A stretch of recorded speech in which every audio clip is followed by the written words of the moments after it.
ಅಂಜನಾ ಇಲ್ಲ ಅಂತ ನಾನು ಹೇಳಲ್ಲ, ಒಳ್ಳೆಯ ಗುರುಗಳಿಲ್ಲ ಅಂತ ನಾನು ಹೇಳಲ್ಲ, ಇದ್ದಾವೆ. ಅವು ಸಿಗೋವರೆಗೂ ನೀವು ಕಾಯಬೇಕಷ್ಟೆ, ಮೋಸ ಹೋಗ್ಬಿಡಿ. ಓಕೆನಾ? ಓಂ ಶಾಂತಿ. ವೀಕ್ಷಕರೇ, ಅಭಿಮಾನಿಗಳೇ, ಭಕ್ತರೇ, ಗುರುಮಕ್ಕಳೇ, ನಿಮ್ಮೆಲ್ಲರುಗಳದಾಗಲಿ. ನಿಮ್ಮಲ್ಲಿ ಸಾಕಷ್ಟು ಮಂದಿ ನನಗೆ ಅಂಜನದ ಬಗ್ಗೆ ನೀವು ಅಂಜನಾ ಮಾಡಿಕೊಡ್ತೀರಾ,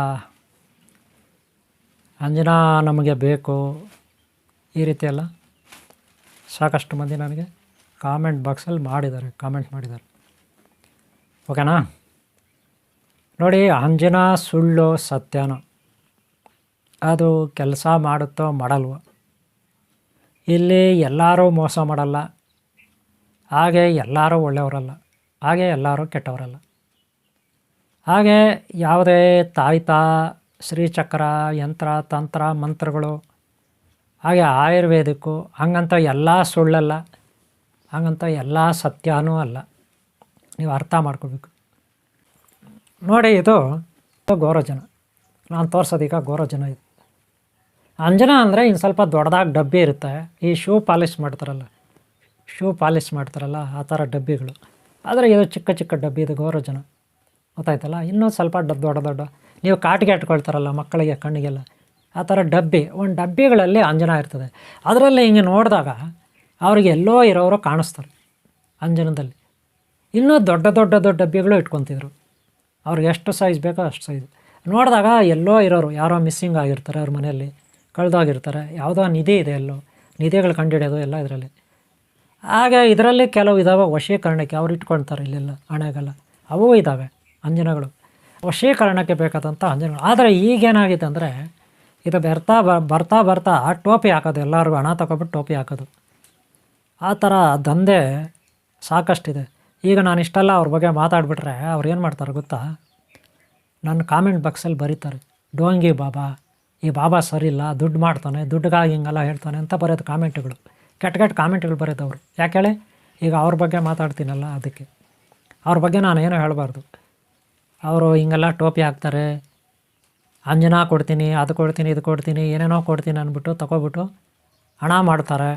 ಅದನ್ನೆಲ್ಲ ನಾನು ಹೇಳ್ಬಿಟ್ರೆ ನನ್ನ ಬಗ್ಗೆ ಕೆಟ್ಟ ಕಾಮೆಂಟ್ ಮಾಡೋದು. ಇನ್ನೇನು ಅವ್ರು ಇಲ್ಲಿ ಏನೂ ಮಾಡೋಕ್ಕಾಗಲ್ಲ ಬಿಡಿ. ಬೇರೆ ಭಾಷೆಯಲ್ಲಿ ಹೇಳಿದ್ರೆ ಅದು ಬೇರೆ ಥರ ಇದೆ, ಅದೆಲ್ಲ ನನಗೆ ಹೇಳೋಕ್ಕೆ ಬರೋಲ್ಲ. ನಮಗೂ ಹೇಳೋಕ್ಕೆ ಬರುತ್ತೆ, ಆದರೆ ನಾವು ಇರೋ ಈ ಲೆವೆಲ್ಗೆ ನಮ್ಮ ಬಾಯಿಗಳಲ್ಲಿ ಯಾವುದೂ ಕೆಟ್ಟ ಮಾತು ಬರಬಾರ್ದು. ಅವ್ರ ಬಗ್ಗೆ ನೀವೇ ಮಾತಾಡ್ಕೊಳ್ಳಿ, ಓಕೆನಾ? ಅಂಥವರು ಈ ಜನಗಳಿಗೆ ಟೋಪಿ ಹಾಕೋದೇ ಅವ್ರ ಕೆಲಸ, ಅದನ್ನು ನಾನು ಮಾತಾಡೋಂಗಿಲ್ಲ. ನೋಡ್ರಿ, ಈ ವಿಡಿಯೋ ಮಾಡಿದ್ಮೇಲೆ ನೋಡ್ರಿ, ಈ ವಿಡಿಯೋನಲ್ಲಿ ಕಾಮೆಂಟ್ ಮಾಡಲ್ಲ ಅವರು, ಬೇರೆ ವಿಡಿಯೋಗಳಲ್ಲಿ ಕಾಮೆಂಟ್ ಮಾಡೋದು ಸುಮ್ಮನೆ ಕೆಟ್ಟದಾಗ ನನ್ನ ಮೇಲೆ. ಯಾಕೆ ಹೇಳಿ? ನಾನು ಹಿಂಗೆ ಮಾತಾಡಬಾರ್ದಲ್ಲ, ಅದಕ್ಕೆ ಹಿಂಗೆ ಮಾತಾಡ್ತೀನಲ್ಲ, ಅದಕ್ಕೆ. ಸರಿನಾ? ಇರಲಿ ಬಿಡಿ. ಆದರೆ ನೀವು ಮೋಸ ಹೋಗಬೇಡಿ ಅಂತ ಹೇಳೋದು ಅಷ್ಟೇ ನಾನು. ನೀವು ಮೋಸ ಹೋಗಬೇಡಿ.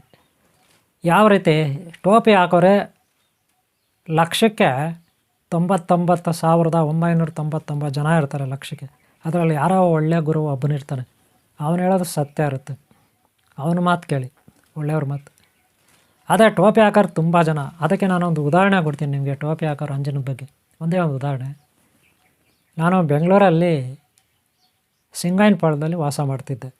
ಆಗ ರಾಜಾಜಿನಗರಕ್ಕೆ ನಾನು ಎಲೆಕ್ಟ್ರಾನಿಕ್ ಟ್ರೈನಿಂಗ್ ಹೋಗ್ತಿದ್ದೆ. ನಾನೀಗ ಅಂಜನದ ಬಗ್ಗೆ ನಿಮ್ಗೆ ಹೇಳ್ತೀನಿ. ಈ ವಿಡಿಯೋನ ಲಾಸ್ಟ್ವರೆಗೆ ನೋಡಿ. ಅಂಜನಾ ಯಾವ ರೀತಿಯೆಲ್ಲ ಮೋಸ ಮಾಡ್ತಾರೆ ಅನ್ನೋದಕ್ಕೆ ಹೇಳ್ತಾ ಇದ್ದೀನಿ, ಗೊತ್ತಾಯ್ತಲ್ಲ? ಲಾಸ್ಟ್ವರೆಗೆ ನೋಡಿ ನಿಮಗೆ, ಓಕೆನಾ? ಒಂದು ಸೀನ್ ಹೇಳ್ತೀನಿ ನಾನು ನಿಮಗೆ. ಚಿಕ್ಕಪೇಟೆ, ಬೆಂಗಳೂರು. ಈ ಚಿಕ್ಕಪೇಟೆ ಬೆಂಗಳೂರಲ್ಲಿ ಚಿಕ್ಕಪೇಟೆ ಅಂದರೆ ಅಲ್ಲಿ ಭಾನುವಾರ ದಿನ ಸಂಡೇ ಬಜಾರ್ ಅಂತ ಮಾಡ್ತಾರೆ. ಹಳೆಯ ವಸ್ತುಗಳಲ್ಲಿರುತ್ತೆ, ಹಳೆಯ ವಸ್ತುಗಳು, ರೇಡಿಯೋ, ಮಿಷ್ನರಿ ಸಾಮಾನು, ಗುದ್ದಲಿ, ಮಚ್ಚು, ಕತ್ತಿ, ಟೈಲರಿಂಗ್ ಮಿಷಿನ್ಗಳು ಇತ್ಯಾದಿ ಅಲ್ಲಿಡ್ತಾರೆ. ಅಲ್ಲೇ ಏನು ಮಾಡಿಬಿಟ್ಟ, ಒಬ್ಬ ಸುತ್ತು ಜನ ಸೇರ್ಕೊಂಡಿದ್ದಾರೆ, ಸುತ್ತಲೂ 10, 15, 25, 50 ಜನವರೆಗೂ ಇದ್ದಾರೆ.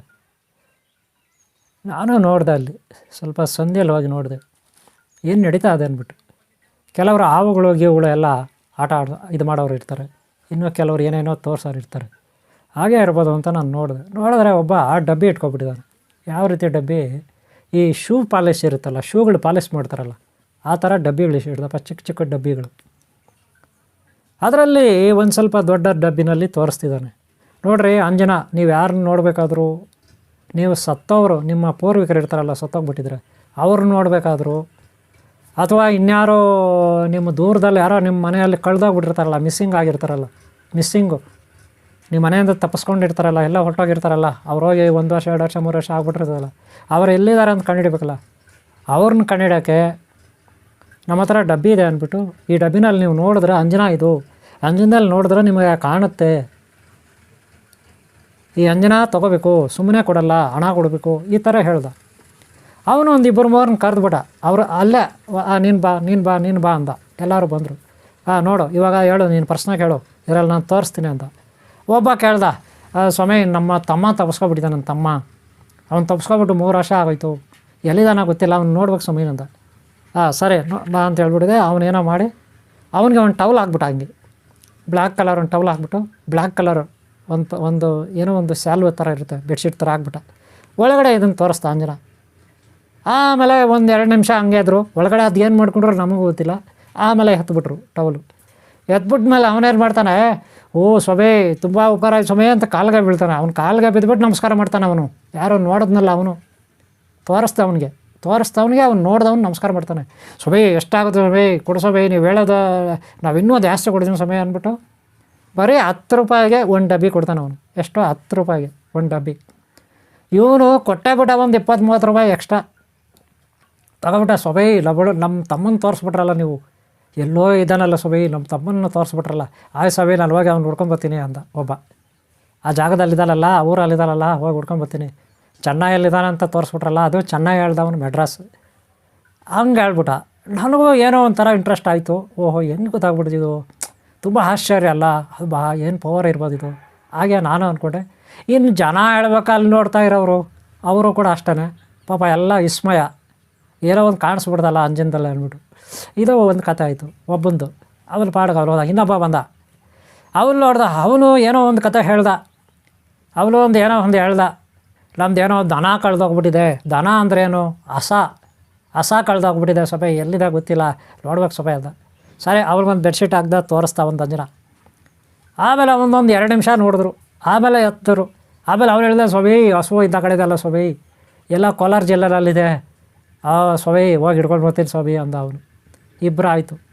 ಆಮೇಲೆ ಇನ್ನೊಬ್ಬ ಬಂದ. ಆಮೇಲೆ ಅವನು ಹೇಳ್ದ, ನಾನು ಹೆಂಡ್ತಿ ಮನೆ ಬಿಟ್ಟು ಹೋಗ್ಬಿಟ್ಟಿದ್ದಾಳೆ ಸ್ವಾಮಿ, ಎಲ್ಲಿದ್ದಾಳೆ ಗೊತ್ತಿಲ್ಲ. ಅವನಿಗೆ ಒಂದು ಹಾಕ್ದ ಬೆಡ್ಶೀಟು. ಅವನು ನೋಡ್ದ. ಅವನು 2 ನಿಮಿಷ. ಆಮೇಲೆ ಆಗ ಸ್ವಾಮಿ ನಾನು ಹೆಂಡ್ತಿ ಎಲ್ಲ ಬಾಂಬೆಯಲ್ಲಿದ್ದಾಳೆ ಸ್ವಾಮಿ, ಪೊಲೀಸರಿಗೆ ಹೇಳಿ ಏನೋ ಒಂದು ಮಾಡಿ ಕರ್ಕೊಂಡು ಬರ್ತೀರಿ ಅಂದ.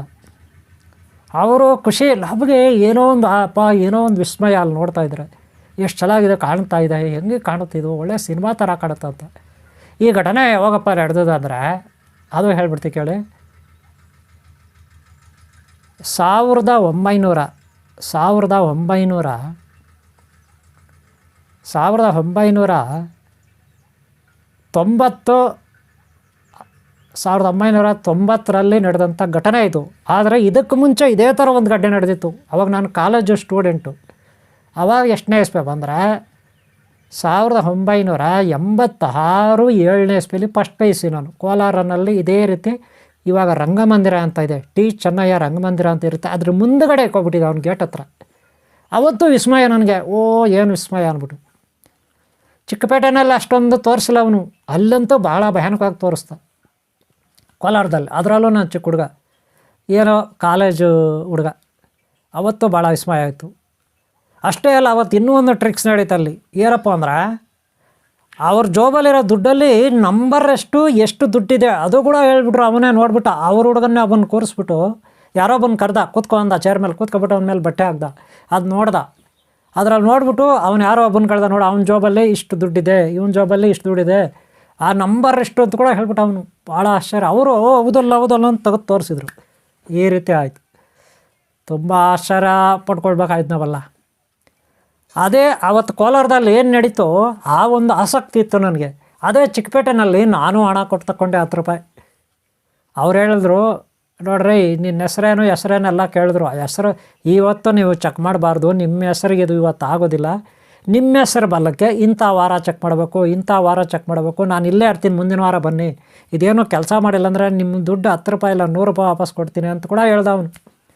10 ರೂಪಾಯಿ ಇಲ್ಲ 100 ರೂಪಾಯಿ ಕೊಡ್ತೀನಿ, ಇನ್ನೂ ಎಕ್ಸ್ಟ್ರಾ ಹಾಕಿ ಕೊಡ್ತೀನಿ 100 ರೂಪಾಯಿ, ಇದೇನೋ ಕೆಲಸ ಮಾಡಿಲ್ಲ ಅಂದರೆ ನಿಮ್ಮ ಹೆಸರು ಬಲಕ್ಕೆ ಇದಾಗೋದಿಲ್ಲ, ನಿಮ್ಮ ಹೆಸರು ಬಲಕ್ಕಿಂತ ದಿನ ಶನಿವಾರ, ನಿಮ್ಮ ಹೆಸರು ಬಲಕ್ಕಿಂತ ದಿನ ಭಾನುವಾರ, ನಿಮ್ಮ ಹೆಸರು ಬಲಕ್ಕೆ ಸೋಮವಾರ, ಹಿಂಗೆ ಹೇಳ್ಬಿಟ್ಟ. ಒಬ್ಬೊಬ್ರದ್ದು ಹೆಸರು ಕೇಳ್ಬಿಟ್ಟು ಯಾರು ತಗೊಳ್ತಾರೆ ಅವ್ರು ಕೇಳ್ಬಿಟ್ಟು ವಾರಗಳೇನಿದ್ರು ಮುಂದಕ್ಕೆ ಆಗ್ದೆ ಅವತ್ತಂತ ಯಾರಿಗೂ ಹೇಳಲಿಲ್ಲ ಅವನು. ಸಾರಿ ನಾನು ತಗೊಂಡು ಬಂದೆ, ಕಾಯ್ಕೊಂಡೆ, ನೋಡಿದೆ, ಬುಡಬುಡಕ್ಕೇನಿಲ್ಲ ಅದರಲ್ಲಿ, ಏನೂ ಕಾಣಲಿಲ್ಲ. ಅಂಜನಾ ಏನೋ ಕಾಣಲಿಲ್ಲ ನೋಡ್ರಿ. ಅಂಜನಾ ಸುಳ್ಳು ಅಂತ ನಾನು ಹೇಳಲ್ಲ, ಮಹಾನ್ ಭಾವರು ಯಾರೋ ಮಾಡ್ಬೋದು, ಅವ್ರಿಗೆ ನನ್ನ ಪ್ರಣಾಮಗಳು, ಯಾರಿದ್ದಾರೋ ಒರಿಜಿನಲಾಗಿ ಮಾಡೋರು. ನಾನಂತೂ ಇದುವರೆಗೂ ಅಂಜನಾ ನೋಡಿಲ್ಲ, ಇರೋದು ಹೇಳ್ಬಿಡ್ತೀನಿ, ನೆನ್ಪಿಟ್ಕೊಳ್ಳಿ. ನನಗೂ ಎಷ್ಟೋ ಜನ ಕಾಮೆಂಟ್ ಮಾಡ್ತಾರೆ, ಅಂಜನಾ ಮಾಡ್ಕೊಡಿ ಗುರುಗಳೇ, ಅಂಜನಾ ಮಾಡ್ಕೊಡಿ ಗುರುಗಳೇ ಅಂತ. ಅಲ್ಲ, ಬುಡಬುಡಿಗೆ ನನಗೆ ಗೊತ್ತಿಲ್ಲ ಅಂಜನಾ ಮಾಡೋದು, ಅವ್ರಿಗೇನು ಮಾಡ್ಕೊಡೋದು. ಅಂಜನದ ಬಗ್ಗೆ ಅಲ್ಲಿ ಮಾಹಿತಿ ಕೊಡ್ತಾ ಇದ್ದಿಲ್ಲ ಅಷ್ಟೇ, ಅರ್ಥ ಆಯ್ತಲ್ಲ? ಓಕೆ, ಇಷ್ಟು ಬ್ಯಾಟ್ರಿ. ಅವರವರ ಹಣೆ ಬರ, ಅವರವರ ಯೋಗ ಪಡ್ಕೊಂಡು ಬಂದಿರ್ತಾರಲ್ಲ, ಯೋಗ ಬಲ, ಅದರಂತೆ ಅವ್ರಿಗೆ ಈ ಪ್ರಕೃತಿನಲ್ಲಿ ಒಳ್ಳೆಯದು ಕೆಟ್ಟದ್ದು ಎಲ್ಲ ಆಗುತ್ತೆ. ಅವರವರ ಕರ್ಮ ಅಂತೀವಲ್ಲ ಹಾಗೆ, ಕರ್ಮಫಲ ಆಧಾರದ ಮೇಲೆ ಅವರವ್ರಿಗೆ ಒಳ್ಳೆಯದು ಕೆಟ್ಟದ್ದು ಆಗ್ತಾ ಇರುತ್ತೆ. ಆದರೆ ನಮ್ಮ ಪ್ರಯತ್ನಗಳು ದಾರಿದ್ರ್ಯ ನಿವಾರಣೆಗೆ, ಐಶ್ವರ್ಯ ಅಷ್ಟೈಶ್ವರ್ಯ ವಶೀಕರಣಕ್ಕೆ, ರೋಗ ನಿವಾರಣೆಗೆ, ಶತ್ರು ಬಾಧೆ, ದುಷ್ಟಶಕ್ತಿಗಳ ಬಾಧೆ ನಿವಾರಣೆಗೆ, ಸ್ವಪ್ನಗಳ ನಿವಾರಣೆಗೆ ಏನೋ ಒಂದು ಮಾಡ್ತಾ ಇರಬೇಕು. ಪ್ರಯತ್ನ ನಮ್ಮದು ಮುಂದುವರಿಸ್ಬೇಕು. ನಾವು ಪ್ರಯತ್ನನೇ ಪಟ್ಟಿಲ್ಲ ಅಂದರೆ ಹೆಂಗಪ್ಪ ಫಲ ಸಿಗುತ್ತೆ? ಹೆಂಗೆ ಸಿಗುತ್ತೆ ಫಲ? ಸಿಗಲ್ಲ. ಯಾವುದೋ ಒಂದು ಮಾರ್ಗಗಳನ್ನು ನಾವೇ ಕಂಡ್ಕೋಬೇಕು. ನಮ್ಮ ಪರಿಹಾರಕ್ಕೆ ನಾವೇ ಕಂಡ್ಕೋಬೇಕು. ನಮ್ಮ ಕಷ್ಟಗಳ ಬಾಧೆಯಿಂದ ಮುಕ್ತರಾಗಲಿಕ್ಕೆ ನಾವೇ ಪ್ರಯತ್ನ ಪಡಬೇಕು, ಮಾರ್ಗಗಳನ್ನು ಕಂಡ್ಕೋಬೇಕು. ಹಾಗೆ ಅನಾದಿ ಕಾಲದಲ್ಲಿ ಋಷಿಮುನಿಗಳು, ತಪಸ್ವಿಗಳು, ಗುರುಗಳು ಪರಿತಪಿಸ್ತಾ ಇದ್ದರು ಈ ಕಷ್ಟಗಳಿಂದ ಹೇಗೆ ಮುಕ್ತರಾಗೋದು ಅಂತ. ಆಗ ಜಗನ್ಮಾತೆ ಪಾರ್ವತಿ ಪರಮೇಶ್ವರನಲ್ಲಿ ಪ್ರಾರ್ಥನೆ ಇಟ್ಲು, ಒಳ್ಳೆಯವರಿಗೆ ಒಳ್ಳೆಯದಾಗಬೇಕು ಯಾವಾಗಲೂ. ಕೆಟ್ಟವರ ಮಧ್ಯದಲ್ಲಿ ಒಳ್ಳೆಯವರು ಸಿಕ್ಕಾಕೊಂಡಿದ್ದಾರೆ, ಒಳ್ಳೆಯವರು ನರಳ್ತಾ ಇದ್ದಾರೆ, ಒಳ್ಳೆಯವ್ರಿಗೆ ಕೆಟ್ಟವರು ಹಿಂಸೆ ಕೊಡ್ತಿದ್ದಾರೆ, ದುಷ್ಟಶಕ್ತಿಗಳ ಕಾಟ ಜಾಸ್ತಿ ಆಗಿದೆ, ಇದಕ್ಕೆ ಪರಿಹಾರ ಏನಾದರೂ ನೀನು ಮಾಡಿಕೊಡಬೇಕು ಅಂತ ಜಗನ್ಮಾತೆ ಪಾರ್ವತಿ ಪರಮೇಶ್ವರನಲ್ಲಿ ಬೇಡ್ಕೊಂಡ್ಳು. ನೀವು ಕೇಳಿರ್ಬೋದು ಅಮರನಾಥ ಲಿಂಗೇಶ್ವರ, ಅಮರನಾಥೇಶ್ವರ, ಅಮರನಾಥ್ ಯಾತ್ರೆ ಅಂತ ಕೇಳಿರ್ತೀರ. ಅಮರನಾಥ್ ಜ್ಯೋತಿರ್ಲಿಂಗ. ಆ ಜ್ಯೋತಿರ್ಲಿಂಗ ಆಗೋಕ್ಕೆ ಕಾರಣ ಇದೆ. ಜಗನ್ಮಾತೆ ಪಾರ್ವತಿಗೆ ಆ ಜಾಗದಲ್ಲಿ ಪರಮೇಶ್ವರನು ಈ ಯಂತ್ರ ತಂತ್ರ ಮಂತ್ರ, ಈ ಅಂಜನ ಸಿಂಧೂರುಗಳು, ನಾಗಸಿಂಧೂರ, ಅಷ್ಟ ಅಶ್ವಗಂಧ ಇತ್ಯಾದಿ ಇತ್ಯಾದಿ ಆಯುರ್ವೇದಿಕ್, ಹಾಗೆ ಆತ್ಮಜ್ಞಾನ, ಹಾಗೆ ವೇದಾಂತ ಜ್ಞಾನ, ವೇದಾಂತ ಪಂಚೀಕರಣದ ಜ್ಞಾನ, ಆತ್ಮ ಸಾಕ್ಷಾತ್ಕಾರಕ್ಕೆ ಏನು ಬೇಕು ಅದನ್ನು, ಹಾಗೆ ಯೋಗ ಸಾಧನೆಗಳನ್ನು, ಮಂತ್ರಸಿದ್ಧಿಗಳನ್ನು, ಇವುಗಳೆಲ್ಲವನ್ನೂ ಪರಮೇಶ್ವರನು ಪಾರ್ವತಿಗೆ ಹೇಳ್ಕೊಟ್ಟ. ಗೊತ್ತಾಯ್ತಲ್ಲ? ಅದೊಂದು ದೊಡ್ಡ ಕಥೆ ಇದೆ.